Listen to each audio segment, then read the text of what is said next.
या युद्धाचा सर्वात मोठा फटका या व्यावसायिकांमध्ये भरपूर प्रमाणात पडलेला आहे. कारण की प्रत्येक हॉटेलमध्ये आज जवळजवळ 20 ते 30 जणांचा स्टाफ असतो आणि अचानक बंद झाल्यामुळे त्यांच्या जेवणाचाही प्रश्न सर्वात मोठा प्रश्न आम्हाला पडलेला आहे.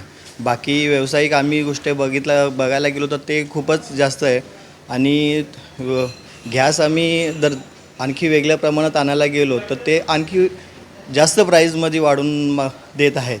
म्हणजे 1840चा एखादा गॅसचा बाटला हा डायरेक्ट 4 ते 4,500 रुपये सांगत आहेत.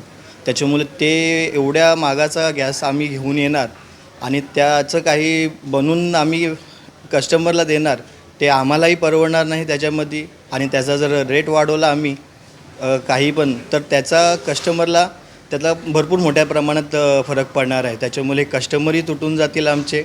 आणि आता अशी परिस्थिती आलेली आहे की आम्ही हा व्यवसाय बंदही करू शकत नाही आणि चालूही ठेवायची आमची हिंमत नाही आहे.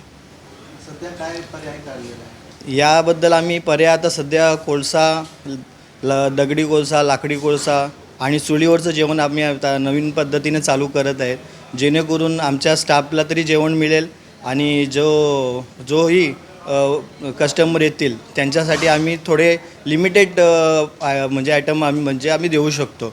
म्हणजे उदाहरणार्थ आम्ही जे पण मेनूमध्ये आमच्या मेनूमध्ये जवळजवळ 500 ते 1000 प्रकारचे मेनू होते, तर लिमिटेड आम्ही 5 ते 10 प्रकारचेच मेनू आम्ही याच्यामध्ये देणार आहेत. जेणेकरून आम्ही फक्त एक उदरनिर्वाह चालवण्यासाठीची ही सोय चालू आहे आणि खटपट चालू आहे. बाकी याच्यामध्ये आमचा स्वार्थ आणि आर्थिक काही आमचा मोबदला नाहीच आहे असं समजून चालवलं आहे आम्ही.